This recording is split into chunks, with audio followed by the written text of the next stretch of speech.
Greetings, my name is Mr. Cooper, and this presentation I call Story of the Money Supply. It is the best title I could think of. Well, let's keep it pushing.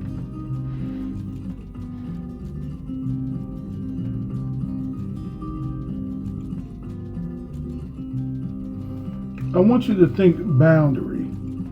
What comes to mind when you think of boundary?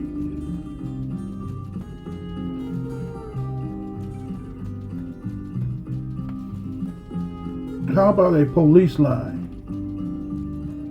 Right? If you live in the city, you've seen a lot of this.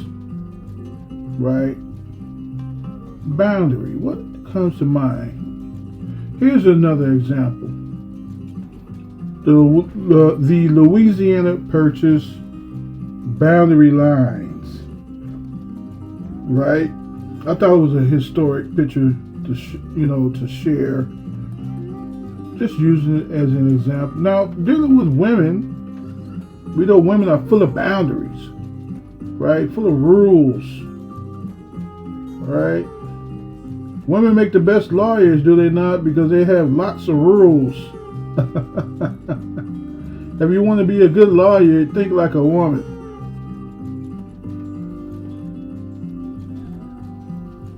Now here are some synonyms for boundary.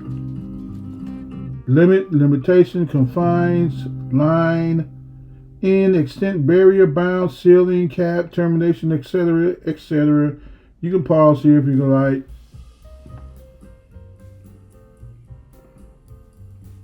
So what does this have to do with money? What does this term boundary have to do with the money supply? Well, here's another example. See this pool of cash, and the arrow is pointing to the boundary or the perimeter of this pool of cash. I'm trying to illustrate a point so that, I'm really trying to drive this point into people's mind. I really want you to think about this. See, the money supply is a limited amount of currency within the public at specific points in time. See, today's money supply is a lot larger than yesterday's money supply, or yesteryear, or decades ago. The boundary has expanded as compared to 1920, 1913, 1875, etc., etc. Now here's another finer point I want to make. I wanted to illustrate a point so people can get it in their minds. Fish society, that's us. That is U.S., us, United States, and abroad, really anyone that deal with FRNs, right? And that worm represents the FRNs. What are FRNs? Well, it's the currency. And there's only one fish there. I chose this illustration for a reason. See, we are all competing for this one fish, this pool of cash, this limited amount of money, right? All of us can't have the entire pool of cash. What if I control 50% of the pool of cash? That leaves 50% for the rest of society. Right? But there's another finer point that this illustration is depicting. What has more value, the worm or the fish? Right?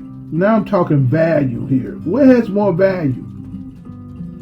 The people or the money? Some people say, well, the money has more value. Really? The people. Nothing moves without us. If we don't move it, it doesn't get moved. On the job, if I don't push a cart, drive a truck, or if I'm a nurse and I have to clean patients' asses, excuse my vernacular, nothing gets done unless we do it. Right? What has more value, the worm or the fish? Well, look in the mirror. Do you love yourself? It's the man in the mirror. In this case, this handsome young man. He's saying to himself, I have value. Don't talk to me any kind of way, because I'm a little boy. I have value. You might be looking in the mirror and say, why that girl don't like me? Right? I have value. I have feelings. I'm working in your corporation, getting paid these fish, getting paid this worm, excuse me. You pay me worms. I have value. I'm more valuable than worms.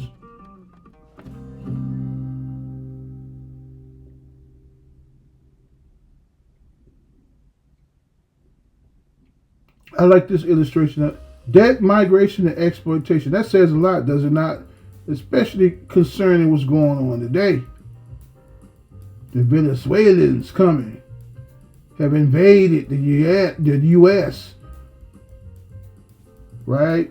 The politicians allowed it, and they talking smack, talking that talk, double talk. But we, the people at the bottom, we can do very little about it, right? Seemingly.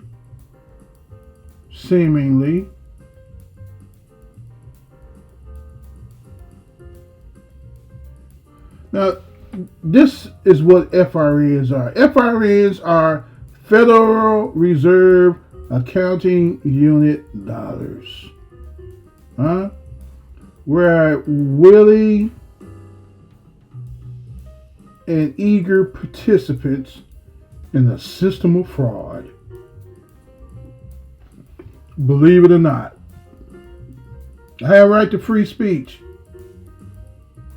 This is my opinion, and I'm sticking to it. Now back to this point. The money supply is a limited amount of currency within the public at specific points in time. Why am I honing in on this point? I want you to see something. Remember this picture, but it's changed a bit. I'm pointing to the cash now. I'm not pointing to the periphery or the boundary. I'm pointing to what's within the bounds. This limited amount of money. Now here's another point about this limited amount. This limited amount of money has a price tag on it. There's a price tag on it. Yes, you buy money, right? You buy it at an interest rate. You buy it at an interest rate, or more so you borrow it. I think you get my point, right? I'm hoping you get it. All money that's circulating today, that's within the public's hand, got a price tag on it. Whether you borrowed it or not, it's been borrowed into circulation is the point I'm trying to make. The money you got paid with for rendering services on the job, the corporation that you worked for at some point had to borrow that money unless they made a profit. But those dollars had been borrowed into circulation. There's no way around it. All money had been borrowed. If society borrows the money supply at any interest rate, it will be impossible to pay it back because FRNs are not organic. What is organic money? Gold, silver, copper. That's organic. Came from God. Federal Reserve notes, the Federal Reserve accounting unit dollars are man-made. You got to go to man to get them. But gold, silver, copper, you can go to God's country. Right? If man don't stop you. The Federal Reserve manufactures only the principal. What is the principal? The principal is the face value on the piece of paper. If it says 1, that's the principal. If it says 5, that's the principal. If it says 20, that's the principal. Right? Money in the form of interest does not exist. You're not looking at interest, you're looking at the principal.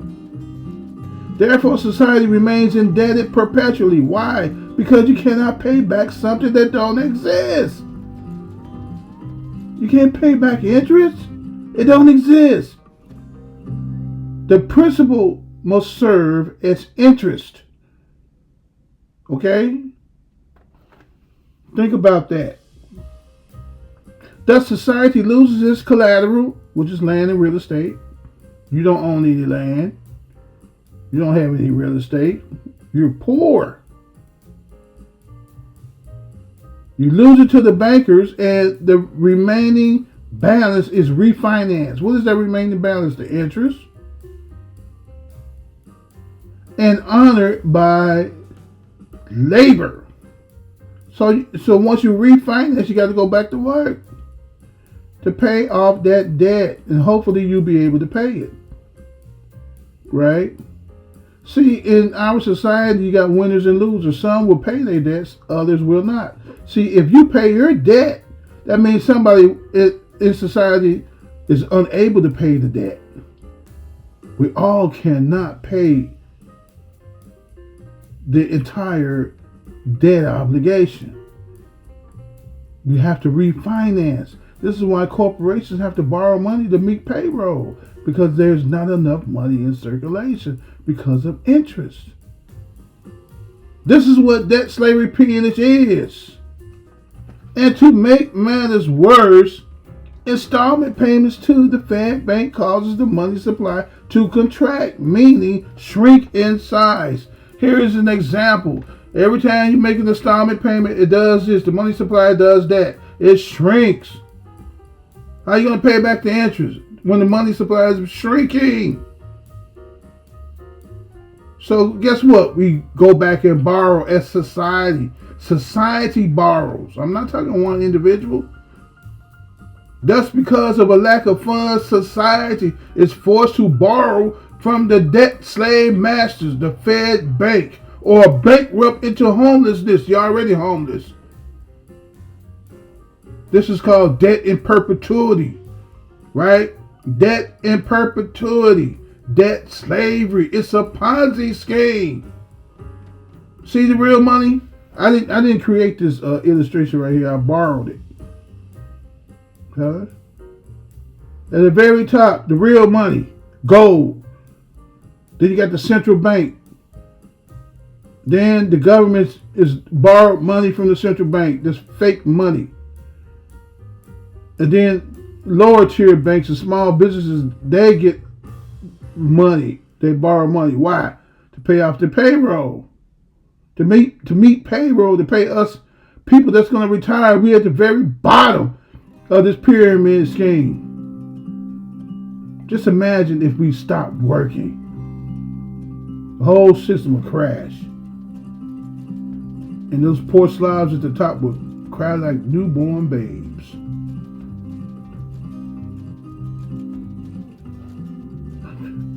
Here's the final slide.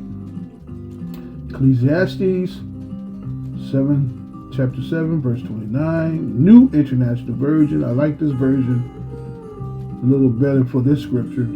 God created mankind upright, but they have gone in search of many Ponzi schemes.